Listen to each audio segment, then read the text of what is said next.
I like it. Hello, everybody. I just started this for the very first time, and I'm going to talk to you about the citizenship application from zero to I have my US passport in my hand. I tend to oversimplify things just because I think it's better when we get a complicated process like N400 application and make it super simple. So I don't do this with intentions of sounding like you guys know nothing. No, I like to make it extra simple. So that's why. And I like to break it down in little pieces. So I'm going to break it down in who can apply for it, what does the application looks like, where do you go to do this, and then special section just about the interview itself. So we're going to talk about the application and we're going to talk about the interview. Now, I know a lot of you already know the most famous thing about the citizenship application, which is the 100 questions. Are you guys familiar with these? Can you say, yes, I'm familiar with the 100 questions, or not at all? Yes. Yes. I feel like a lot of times when people hear about the citizenship application, this is the one thing they know the most, is the 100 questions. Now, when we turn back to classes, you might will hear some confusion from our students or some of our tutors or some people in general, just because very recent we had a change in these 100 questions. So in December, they changed the whole system, the whole citizenship application system, the fee, and the 100 questions, the exam itself changed. And a lot of our students had to take the new exam and pay the new fee. They changed the 100 questions to 128 questions, and they raised the fees. Now, luckily, we didn't have to deal with any of that. And then in March, they changed it again. So now we're back to the old one. So if anyone ever asks you, a student or a tutor, are we doing the 128? Are we doing the 2020 version, or are we doing the old version? Forget that the new version ever existed, because it already disappeared. A lot of students were getting tested in the new exam, but since April 19, no one is getting tested on that new 2020 exam. We're back to where we started, which is the old exam we all know and love with 100 questions. And the fees went back to the same price that has always been. So I didn't have to change my presentation at all. So I was able to use the same presentation I have always used, because now we're back. So it was a hard 3 months, but we're back with same prices, same questions, same style. So if a student ever raised that up, just say, don't worry about anything. It's all the same as has always been. So that's my first advice, okay? So before we talk about the familiar questions, because I know you guys know a lot about that, I want to talk about some things that maybe you don't know as much about, okay? I'm going to speak a lot, and I'm sorry, but then I'm going to save the last 30 minutes for all of your questions. So please, if you have any specific questions, write them down or save them up, and we can do them all at the end. Just because maybe some questions arise, and maybe I'm going to answer that later. So let's save all of the questions until the end. I like to talk. So let's start with who. Who can apply for citizenship? This is divided in who can come to the US and with which kind of documents.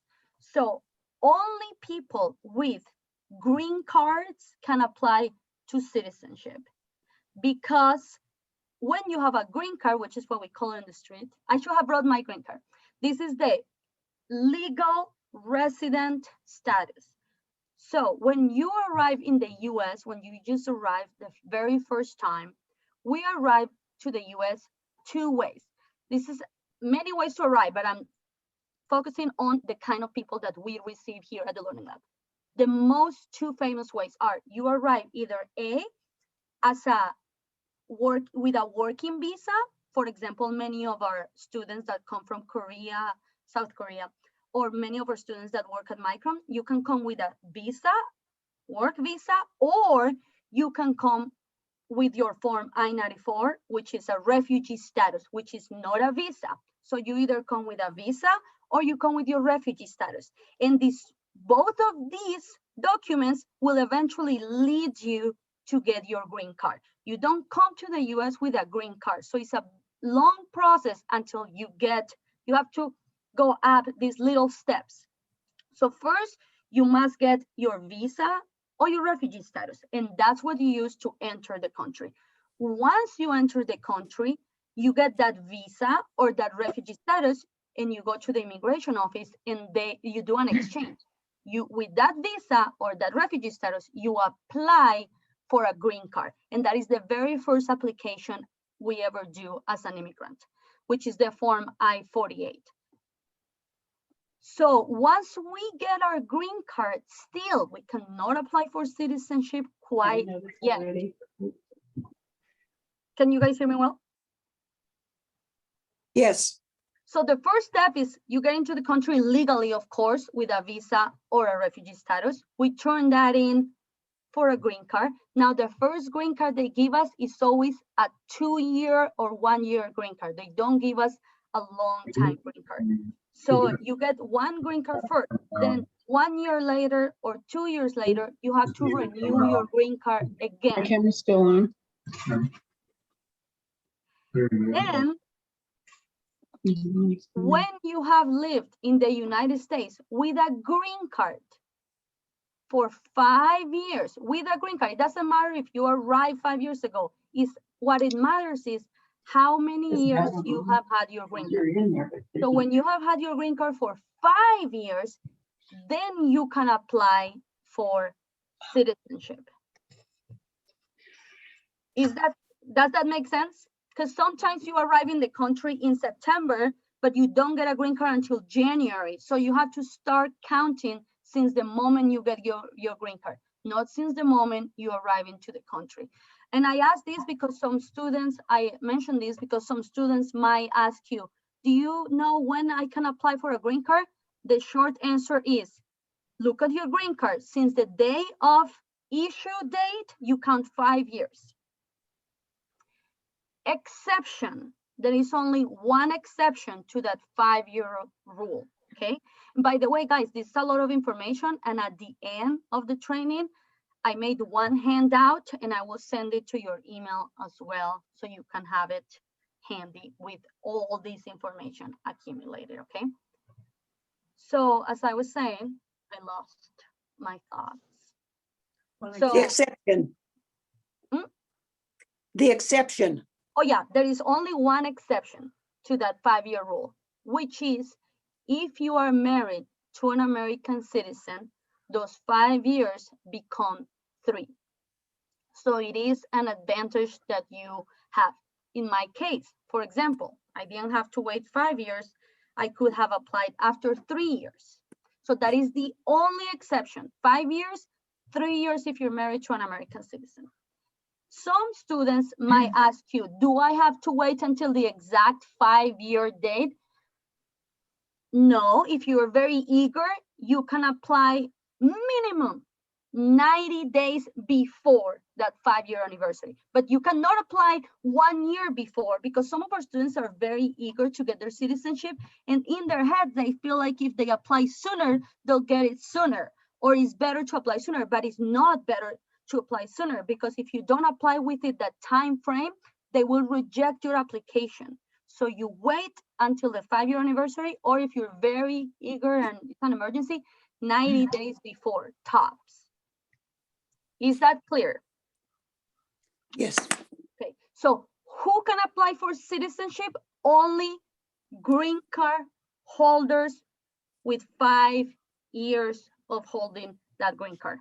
That's the answer for the who, okay? So who can apply? Green card holders with 5 years. 3 years if they're married to an American citizen. Do you have any questions about the who part? Yes or no? Maybe we can break it down a little because I feel lonely just myself talking. Any questions about the who part? No? It No. clear? I can see you, some of you. Okay. Okay, should I keep going then? Mhm. Yes. Okay. Yes. So who? Green card holders only. So this is a reminder as well that only then legal residents can apply to citizenship, okay? Now, so once you have been here legally for 5 years, you have had your green card for 5 years, what do I do? Where do I start in order to get my citizenship? Sometimes our students have no idea about the process and they will ask you, what do I do? I have been here 5 years. What do I do? Where do I start? Okay, remember, before I get into this, we can always offer the students resources, places where to go, but we can never, ever help them fill applications or anything like that. So, and this might happen, a student, they don't mean that. They just think that maybe you can help me fill out this application. No, we do not do that just because it is a very delicate legal document. Unless you are an immigration attorney, I will not recommend that we engage in helping fill any kind of legal applications with our students, okay? One thing I do sometimes is I print from the website an example of an application and then they can use that, or I give them the number or the website of places that help with filling out applications. And guys, you know that we always have us as your support. If you ever have a student that asks you for help in their application, you can always say, talk to your teacher. She knows of a place where you can go ask for help for filling out the application, okay? So what does the process of applying looks like? So first, as always, I emphasize this a lot. You have to be a permanent resident for at least 5 years. Nowadays, everything is a little easier because they're doing everything online. So you have two options. You can go in person to the USCIS office in Boise. We only have one, and ask for a physical and 400 application. They'll give it to you and we can fill it out by ourselves or with the help of an attorney, or you can do it online. Everything, and by the way, guys, if you really want a lot of information and you love learning about these kind of things, if you go to uscis.org, they have absolutely everything you need to know about citizenship. Look at here, citizenship. You can ask for everything. You can download the questions if you're ever interested. You can download the form. You can find study materials. They have videos. They have lessons about civics, American government. I cannot recommend this page enough, and it's the official government page. So it's the one that I always go by. See, you can download, you can check for test updates, you can subscribe to the newsletter, so you can always know if there are changes. So this page, very important, uscis.gov. This is where I get all my information from. So now, if you go there, you can also fill an application online. And the USCIS office is trying to encourage people to do it online.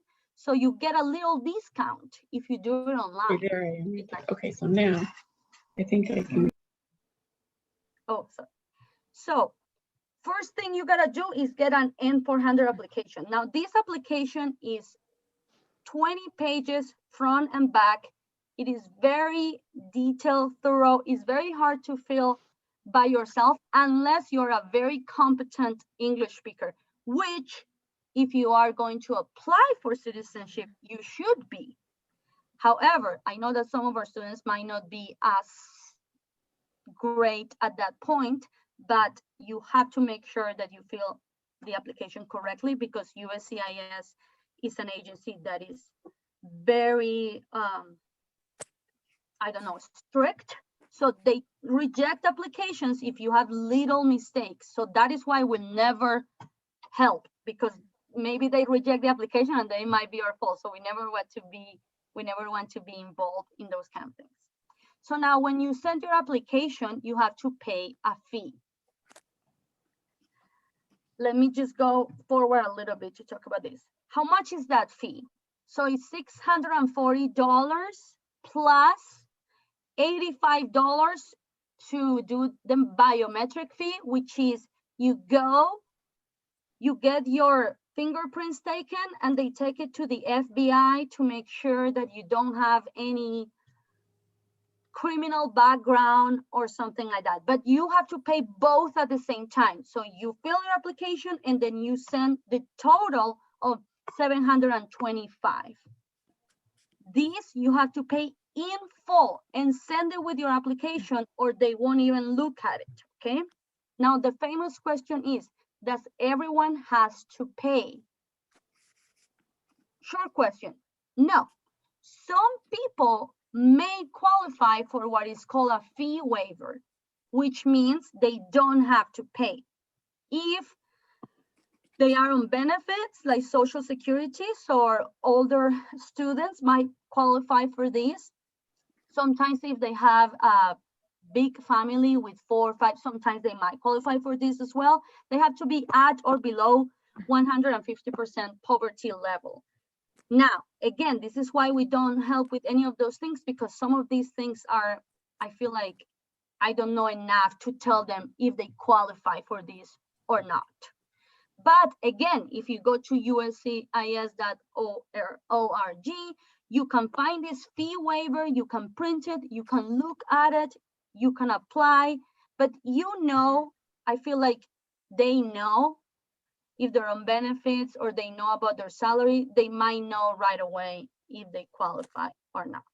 If they don't qualify, you have to pay the $725. There are no discounts, there are no installments, there's nothing. You just have to pay it all at once. So you have your application and your fee plus so much documentation. If I show you guys, maybe you will cry, because I cry because it's so many documents. Everything that you ever had, like everything about your life, every single address, every single tax record, everything. So much documentation that you have to provide. And if you do it online, you have to scan all of that documentation. So it's a lengthy process by itself.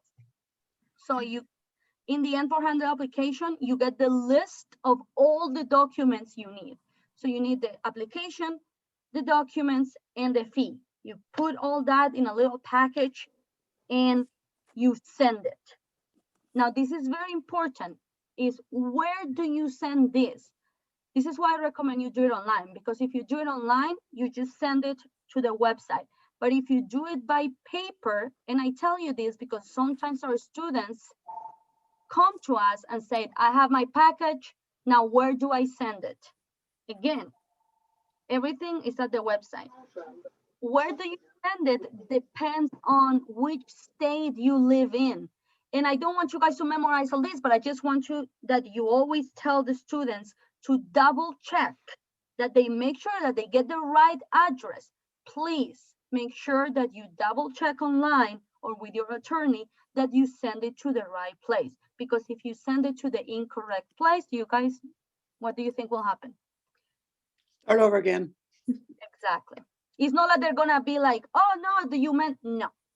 I cannot emphasize this enough. Perfection is the only thing that matters with this application. Perfection. Oh, that rhymes. Perfect. Perfection in this application. That's the rhyme. So if we live in the state of Idaho, which is us, we send it here to Phoenix. Okay. And I only printed this because this is the one that matters to us. But all the other states, they go to a whole different place. I don't know, New York or somewhere. But for us in the state of Idaho, we send it to Phoenix. And one time, one of my students sent it to Texas, which it was a little confusing. So again, I wouldn't recommend that. We are the ones that give in the address. We just need to remind them, please make sure that you double check the correct address according to the state you live in. Does that make sense? So, or you send it online. I think it's easier. A lot of people nowadays are doing everything online, and I feel like you run into less issues than when you do it by paper. Okay, so I put my application together, my money, my documents, my envelope. I sent it to USCIS. I hope that everything is perfect. Now what? First Wait. step. Do you have a question? Not yet? Step number one, you wait for the application to be accepted, which happens approximately 2 weeks after you send the application. I want you guys also to remember nowadays, there's so many scams happening, just know that USCIS only communicates through official post mail. They don't call, they don't text, nothing. They only send you mail to your house that says, we have received your application and is being considered right now. Okay, and then you know that at least it made it to the right location. And they will always let you know that they received the package, the envelope. So you wait for the application to be accepted. That part is easy, it's only 2 weeks. The first thing that happens after that is you get an appointment letter for your biometrics. Some of our students get very nervous because they feel like that is the actual citizenship day, the actual interview day. But no, the biometric letter is just a day that you go in person to take your picture and get your fingerprints. That day, they don't ask you anything. You already pay for this, so you don't have to do anything. You just go there with your letter. It's very fast. They take your picture, they get your prints, and you're out of there. It's very quick. And this happens relatively fast too. 5 weeks after filing for your application. So you send your application, and then in approximately a month, they're gonna call you for pictures and fingerprints. That's the good part. After those fingerprints, that is what I call the sad part, because then you just gotta wait and wait. How long? Seriously, I have been here for 5 years. I have helped countless of students with their application. I cannot say I have seen some kind of pattern. For some students have been 2 months, some students 2 years, some students 8 months, some students 1 year. I don't understand it. It is not by country of residence. It is not, sorry, country of your birth country. It is not by, I don't see any pattern, because I have been trying to analyze who gets it quickly, who takes long, but no. I really think it's all about how much work they have at the local office at the time. So I think it depends on how much work they have at the office in Arizona. I think that's what it depends on. So if you have a student that apply for citizenship, they will ask you a lot. When do you think I'm gonna hear? I sent it, has been 3 months, it has been 4 months, 5. We just gotta wait. Now they do have, they have an approximation, which is average 6 months to 1 year. That's what they give as average waiting time. So might be 6 months, it might be a year. Now, right now during COVID times, everything has changed. The waiting time, of course, have really got bad. I had a student, I don't know if you know her, some of you, but my student Mina, she waited for almost 20 months.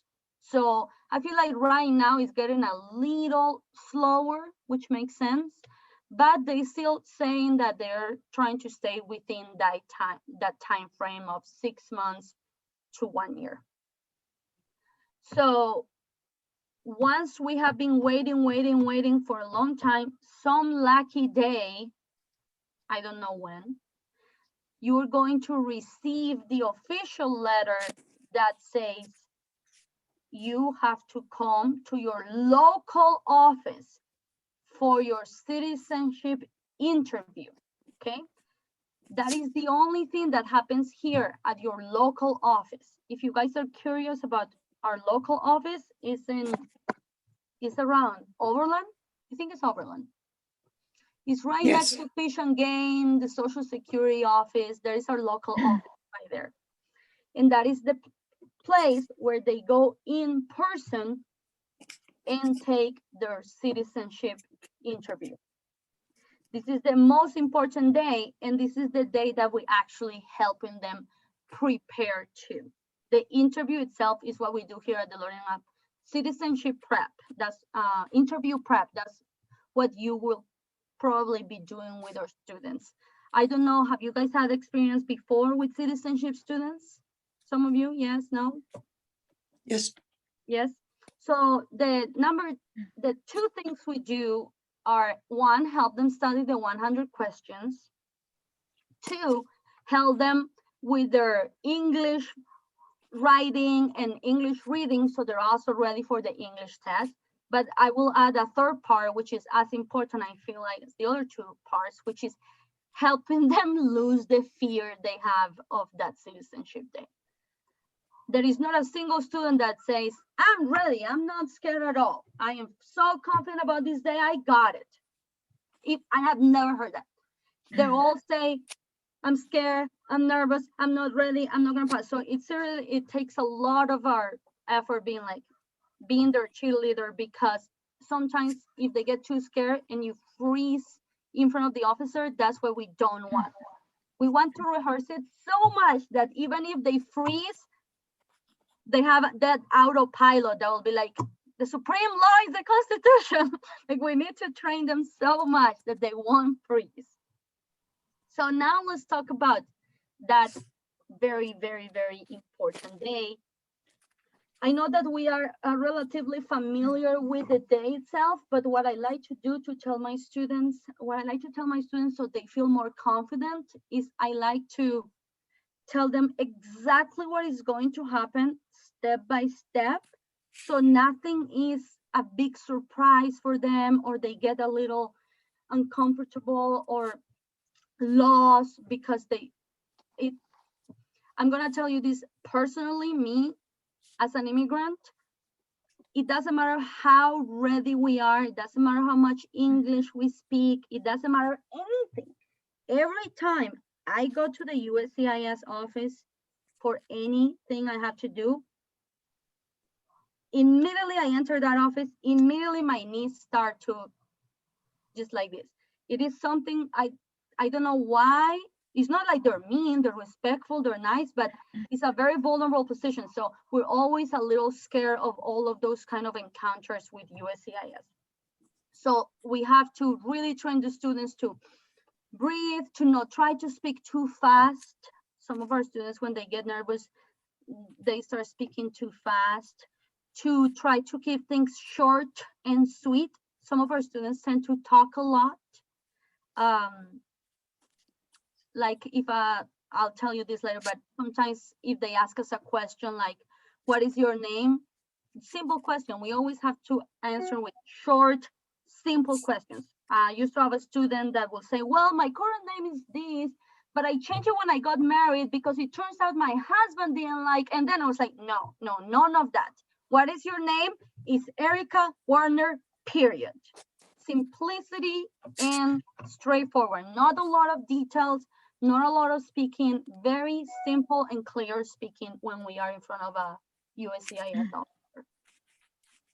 So when on the day of our interview, they will send us a letter that says the exact date and time we have to be there. I would recommend that you tell the students, of course, to go earlier. The parking lot of the local office is very small, fills out pretty quickly, and that's the last thing you need is show up there and not finding a parking spot. So of course, always go early. Now during COVID, they're not letting anyone in before their appointment. So before you could go in and wait inside, but now they don't. They don't let you in until your appointment time or only 10 minutes before. So just a new thing that they're doing now. You have to take your letter with you. If you don't take your letter with you, they won't let you into the building. So I will always recommend as well that you tell the students to, once they start their whole application, to have some kind of folder that they call my citizenship folder, where they're going to keep all those letters and all those documents. When you go to your citizenship interview in person, you have to take all of your documents, your green card, your passport, your certificates, your everything. They're going, your social security card, all your originals. So please remind the student, if you have a student that have a citizenship interview next day, just things like, hey, remember to go early. Do you have all your documents in a place that are good? You don't want to show up there and forget a document. They don't reschedule, guys. Is this day only? No, I forgot. No, they're very strict. So we have to make sure that we have everything under control. So we got there at the beginning. So you always have to pass a security check. So there is security guards. It's like the airport. So it's pretty much like the airport. You pass the security check. So yeah, no food or anything like that. And then once you are in the little waiting room, they will call you by last name. So at certain, I always say there's like the scariest moment of your life. You just open this door, Warner, and you would just like, oh my God, it's my moment finally. No one can go with you. No children, no mom, no husband, no tutor, no interpreter, nobody. There is no interpreters in an interview about proving how well you speak English. Of course, no interpreters. No one can come with you, just you and the officer alone. When you go, do you have a question about this? No, good, okay. So when you go into the officer's little office, you can relax a little bit. They always do some, when you enter the room and you sit down, they don't straightforward go to, okay, what is the supreme law of the land? No, they always do a little bit of ice breaking. So we also have to train our students for that, because they are expecting to just talk civics and talk government, but the officers always ask you, how are you? How was your drive? Did you have a good night? Weather. So the importance of small talk is super important for our students, because sometimes they're not expecting that. And again, I have many students that have told me that they just freeze at once something happens that they didn't expect. So I always want them to expect everything, which is small talk at the beginning. Then, before we get into those 100 questions, actually what the officer does is, let me, 1 second. This is what I should be, sorry guys. So we appear at the local US office at the specific time. Good, we bring all the documents, the appointment letter. Oh, once we enter and after the break, the little conversation, how are you, blah, blah, blah. Then of course, they ask you if you promise to tell the truth, nothing but the truth. You have to swear. So we also should practice that with our students. This is before they start the actual formal test. So before you swear the truth, there is no formal test. Once you do your, I swear to tell the truth, this is like what marks the beginning of the official test. Before the officer actually asks you the 100 questions, what he does, which I have noticed that people don't talk about enough and our students don't know enough about, is the officer has the N400 application that you sent many months ago or a year ago in front of him. He has it right there, together with all of your history, your big package of your whole life. He has it right there in front of him.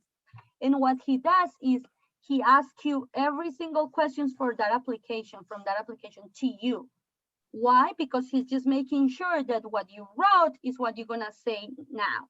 So they're just making sure that you're saying the truth. So before they ask you, again, who is the president, they're gonna ask you a lot of personal questions, a lot. I'll show you some examples of the personal questions they ask.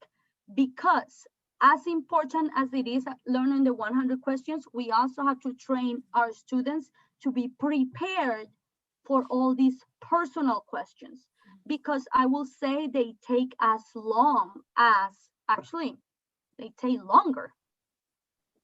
Yeah, they definitely take longer than these other questions because well, sorry guys.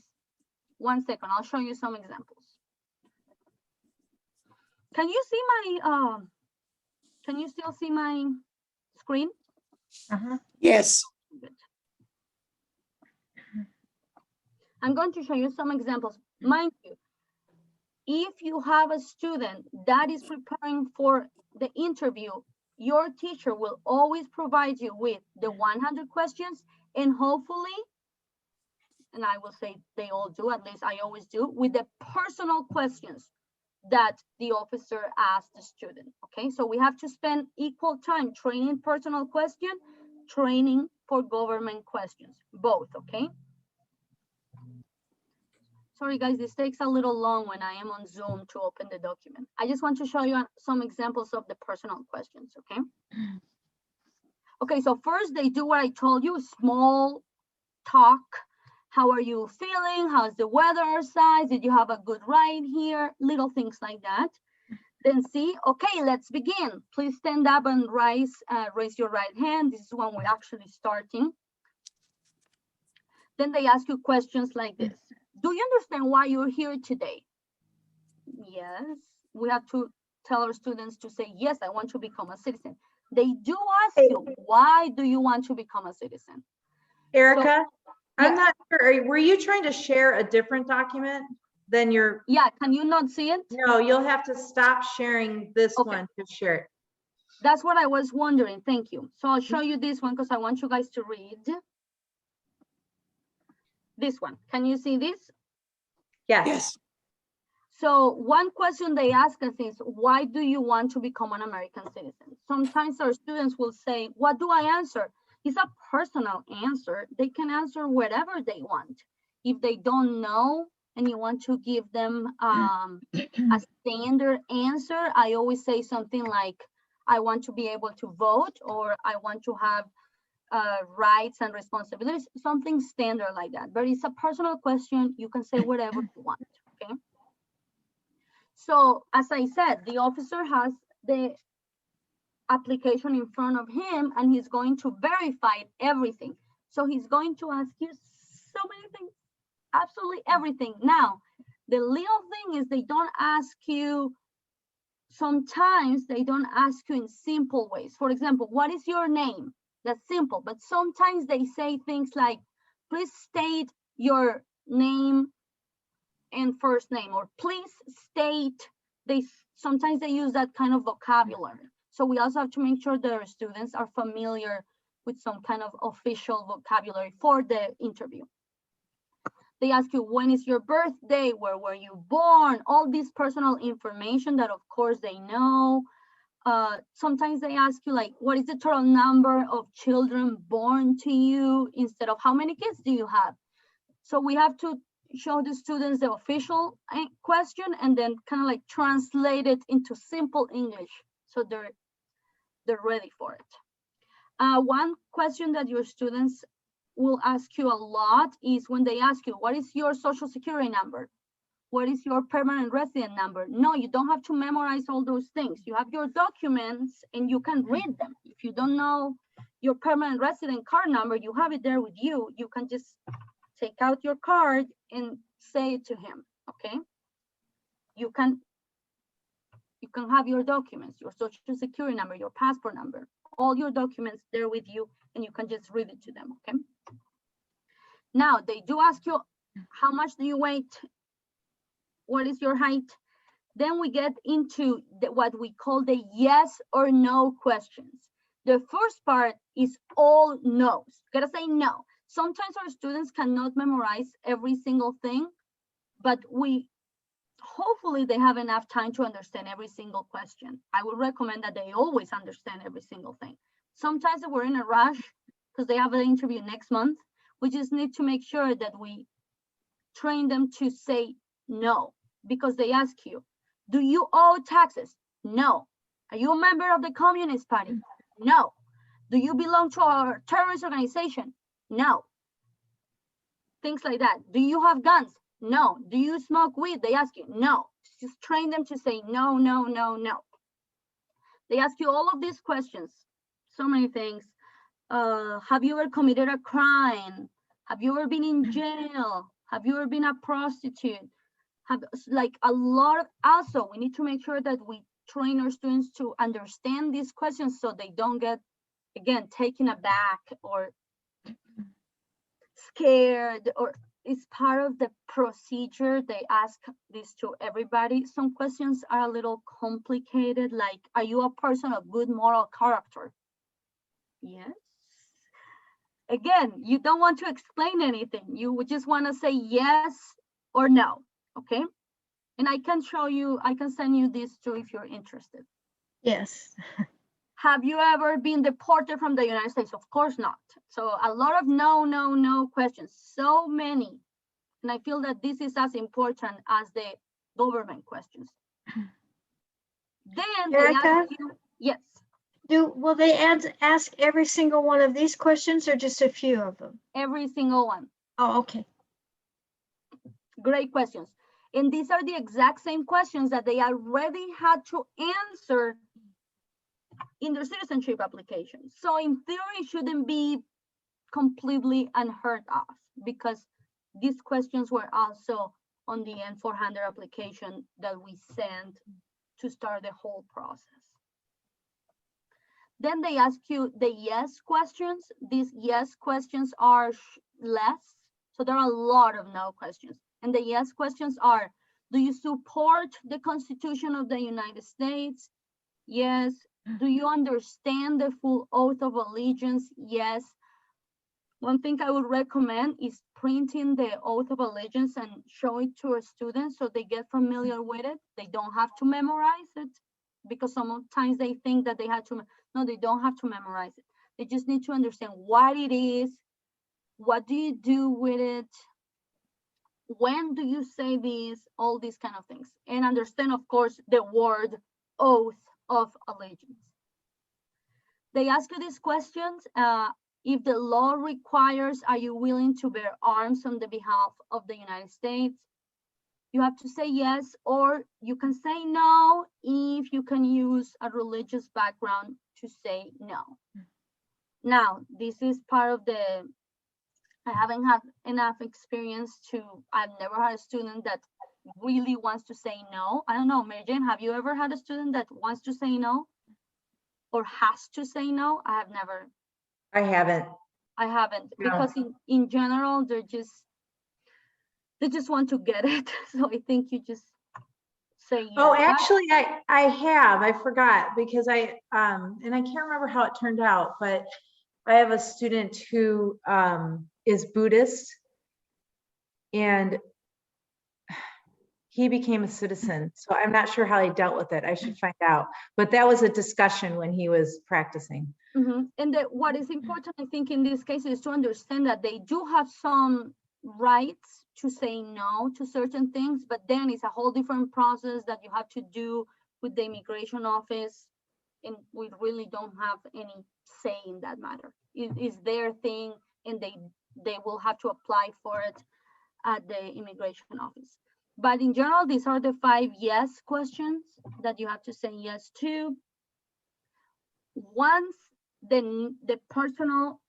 no questions and the yes questions, they all have been answered, then we get into the famous 100 questions. And I'll tell you more about that in a second. So does that make sense to you? So once we get, where was I? Let me just go back to my okay. So we confirm our willingness to take the oath of allegiance. Okay, now we answer the civic questions. So we have been training for the civic questions, hopefully forever with our students. They should know them all. They have to know all 100 because they're gonna ask us 10, any 10 out of the 100. We don't know which 10. So that's why we gotta learn them all.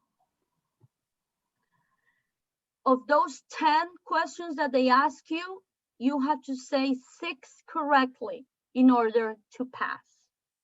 Sometimes when you already answer the 6 correctly, they stop asking. So this is even better. If you know all the questions, they ask you 6, you're done. Sometimes they don't ask the 10. If you already say 6, you're done, okay? So they will ask you 6 out of 10. After that, they will ask you, do you know how to write in English? And you will say, yes, I know how to write in English. Okay, you're going to write these 3 sentences. So it's like a dictation exam, okay? That's why we also have spent all this time, hopefully with our students, training for good spelling and good capitalization, especially capitalization, because all the sentences are related with civics. It's not that they're gonna give you a sentence like, the cow gives you milk. No, the sentences are gonna be, Washington was the first president. I don't know, things like that. New York City has a Statue of Liberty. So a lot of states and a lot of names. So we need to make sure that we train our students for capitalization, spelling, very difficult words like Washington, Independence Declaration, all of those little words, we have to make sure that they know how to spell those things. So they give you 3 sentences to write down. I would recommend that you tell the student that they might give him paper, or maybe they'll give him an iPad. Some of our students, when they're starting giving iPads, will get very nervous about it, but now they're giving iPads too. And you have to write the sentence in an iPad instead of paper.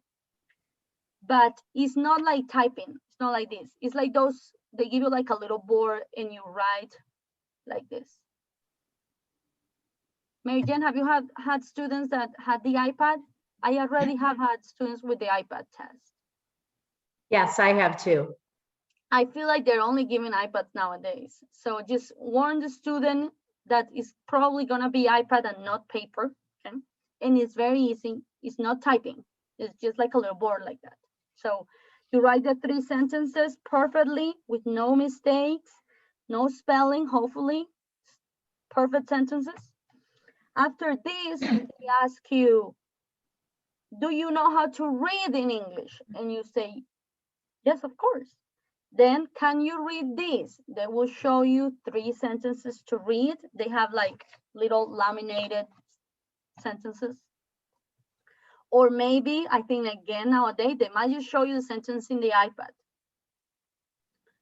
The sentences that you have to read, again, they're not random. They're sentences like, we pay taxes in April. Or Independence Day is the 4th of July. So they're all related to each other, okay? After you answer your 6 questions, you wrote in English and you read in English, that's when they will tell you if you pass or you didn't pass.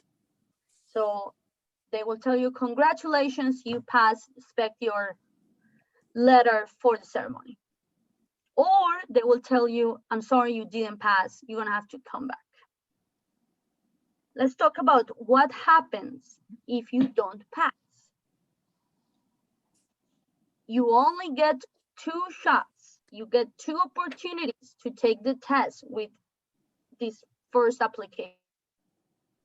So if, for example, you answer the 6 questions correctly, then wrote and read well, you will have to come back again and just take the part that you failed. You don't have to come back and take it all again. So you come back and just take the reading and writing test again, or vice versa. If you did well, but you didn't answer the 6 questions well, you will come back and just answer the 6 questions well. 2 times. If you also fail that second time, you gotta start all over again from the very beginning and pay again. So that's why we have to make absolutely sure that our students pass. And honestly, I have never met a person that didn't pass, ever. Mary Jane, have you? I have. Hmm? Yes. Did they pass the second time? No, he still hasn't passed. I have a student, a former student who could not read or write in English. So he passed the civics questions and he passed the reading, but he failed the writing multiple times. And no matter how many times we practiced and practiced and practiced, like he would forget from one day to the next. Oh, I'm sorry. So it's frustrating. But his brother, who we were doubtful, we thought the brother would have trouble passing also. He passed the first try. So I think sometimes you get officers who are more lenient than others. Also, they do have some rules about exceptions. Sometimes people don't have to do the civics test. There are certain exceptions of age, but no matter what, you always have to do the reading and writing. They do some exceptions for the civics test that you might be able to take if you're in your own language, but there are very specific occasions when you can do that. But in general, you just gotta be prepared to do both. And this is why I would never recommend a student to apply if he's not at least have some. But I mean, they're gonna do whatever they want. Yeah, we Yeah. don't have control over that, Yeah. unfortunately. They're gonna apply They if they don't want. apply yet, and then they come and say, "Oh, I'm taking it next week." But once they apply, our job is to just encourage them and just try. I had a student too. You guys know her, Glenna and Molly. Do you guys remember our sweet student? Oh my God, what was her name? Oh my God, my brain. She was from Syria. Beta. I'm so sorry. Beta. What? Beta. Wasn't it Beta? Beta? Beta. Thank you, Molly. Beta. Oh, golly. Oh, Oh. amazing. I told her, I think you should wait. She said, like, teacher, I have the interview in a couple of months. We all just train. It was insane how much we trained, and she passed. And honestly, Mary Jane, she was very low and she had some health issues as well. So you will be surprised. They do, and she will train on her own, and she will train with her kids. Like, I feel like you'll be surprised of how hard they work and how much we help them too, with the flashcards and all the things we do. Erica, how long do they have to wait before they can repeat? So from the first time to the second time, you have to wait, I believe, 90 days. Oh. After the second time, if you also fail, then it doesn't matter because you got to start the application all over again. But between that first try and second time, 90 days, you gotta wait a little bit. You cannot just come back the next day, no. Okay, so when they pass, which is the majority, I would say 90% people pass, then they will send them a letter again in a couple weeks with the date and time for their ceremony. Before, in pre-COVID times, we could go and support them and go inside with them. And now they're not allowing anybody, just the person that is getting the ceremony. And on your ceremony day, this is the day that you get your certificate, your naturalization. It's like a diploma, and this is the document that you will use to go to the passport office and get your US passport. So this certificate is very important. And this is the time that they get to choose their name if they want to keep their name, or if you want to change their name, you can make this certificate to any name you want, really. So, and that will be your new name forever as an American. So the majority of students keep their names, but I have like 5 students that have changed their names, which is so cute. I love their new names sometimes. But sometimes it's hard to change your mind to start calling them by their new name. But they can, if they want, change their name. So they have to make sure that they review the certificate and make sure that everything is listed correctly, the spelling, the date of birth, because once you get the certificate, that day is your chance to fix it. Otherwise, you're just stuck with whatever name they give you. When I got my certificate, of citizenship naturalization in Spain. So I was born in Colombia and I naturalized in Spain.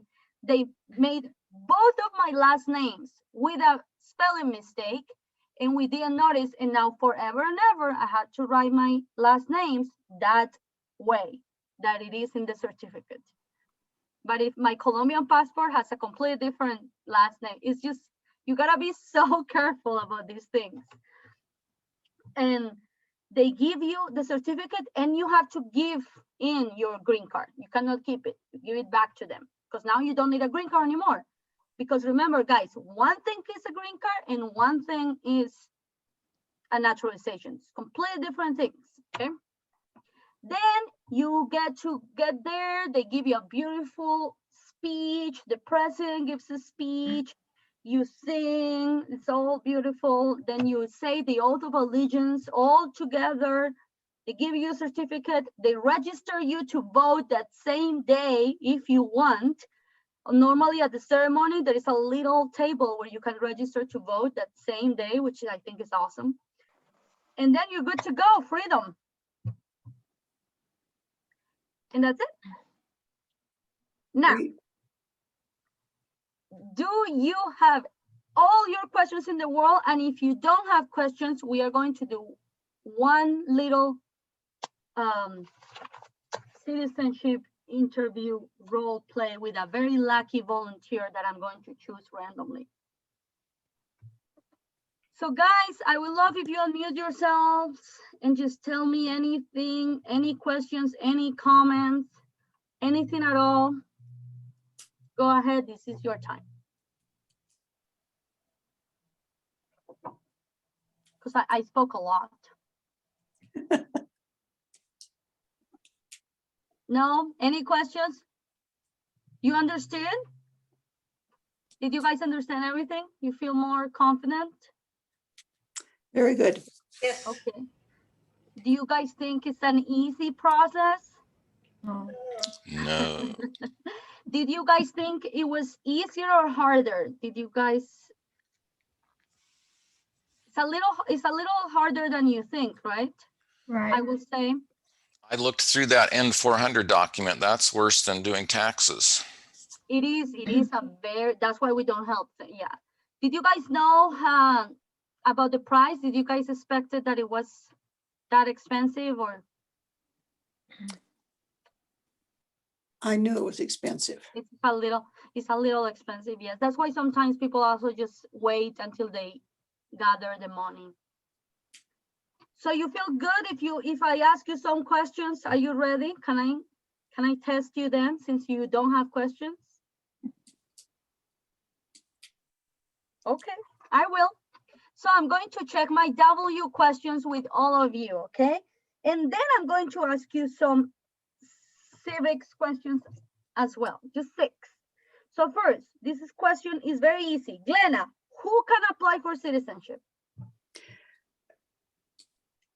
Someone who has a green card and has had it for 5 years. You pass. Very, very good. Let's see. Ellen, how much is the citizenship application fee? The application fee, let's see in my notes real quick. Okay. It's $640 plus an $85 biometric fee. Excellent. Oh, wow, you guys are good. Okay, let's see. Molly, how many questions do you have to answer correctly in order to pass the civics test? 6. Perfect. Good. And last question. Let me see. Okay, last question to Bill and Susan. Are you Bill or Susan? I'm Susan. I said joke. A bad one too. Susan, what do you do at your biometrics appointment? What is this biometrics? Fingerprints and picture. Perfect. You are there to have your photo taken and your fingerprints. Perfect. Yes, and this is very important because the student needs to understand that this is not the interview appointment, it's the biometrics appointment. Good, perfect. And then, sorry, I didn't talk enough about the 100 questions. So let me just show you those quickly. Mary Jane, I don't think I want to torture the tutors with my interview thing, because I always put people in the spot. I feel like they are very ready. Let me show you the 100 questions just so you know, but I feel like you are very familiar with these ones, aren't you guys? But Yeah. just let me show you these ones. Remember that they can find them online. They're also in Spanish. They also have an app, which I think is great. So you can also play with the app and help them. So the 100 questions, the first part is all about the setting of the American government, is what is called the principles of American democracy. So it's all about our old history of Constitution, Declaration of Independence, amendments, all of these things, just for you guys to have an idea. After this, we talk about the system of government. So a lot of questions about the 3 branches of government, a lot of questions about how many representatives, how many senators, how many judges, a lot about the branches of government. This is the second part. Who is the president? Who is the Supreme Court Justice, Chief Justice? We have to memorize a lot of names, okay? Then we have a lot about our rights and responsibilities, a lot of questions about what are our rights, what is freedom of speech, what is freedom of religion. We also have questions about American history, so a lot of stuff about the original colonies. See, like there were 13 original colonies, name 3, a lot of stuff about who wrote the Declaration of Independence, who wrote the Constitution, all of these things. Then they divide, I believe that this is the hardest part. There is a lot of questions about the Civil War. So they call it the 1800s. A lot of questions about the Civil War, tons. And then a lot of questions about World War I and World War II. And then geography, a lot of stuff. So always, I recommend to have a map handy. They ask you a lot about geography. Sometimes this part is also difficult for some students, like name 1 US territory. Sometimes they confuse states and territories. So we gotta talk about that. Oceans, which ocean is on this side with East Coast and West Coast, a lot of that. And then the last part is easy, it's just about holidays. Name 1 national holiday. I think that's the only easy question. Name 1 national holiday. 4th of July. Hey, Erica, Erica? you might have covered this because I wasn't listening the entire time, but just when you're helping a student study for something, like, study for the citizenship test, if they only have to name 1 right, from the First Amendment, they should just keep practicing the same one. You shouldn't go into great detail of teaching them everything. It's much easier for them to remember just one, especially, if their English level is not that high. Another example is, what are 3 of the original of 13 colonies? They should just look 3 that are easy for them to remember and only use those 3. I always say New York, New Jersey, New Hampshire, because they all have new. So it's just a matter of making it consistent, and they should repeat those same answers and not have to learn everything. If they're only asked for 1 or 2 or 3, that's all they need to remember. And it's very important we take into account that some questions ask 1. For example, look at question 6. It says, what is 1 right from the First Amendment? You pick 1, speech, while other questions says, what does the Constitution do? And you gotta say all answers, not just 1. So what does the Constitution do? It sets up the government, it defines the government, and it protects the basic rights of Americans. And our students must have, do I have to say all that? If it doesn't say 1 or 2, yes. Okay. All 3. Good. So, Mary Jane, Do you have the list of tutors? Can I just send to you the handout and you can send it to our attendees? I would be happy to. Thank you. So are you guys ready? You don't have any questions? Are you guys sure? Good. Good. Okay. Could you Well- send the yes or no questions? Oh, yeah, those are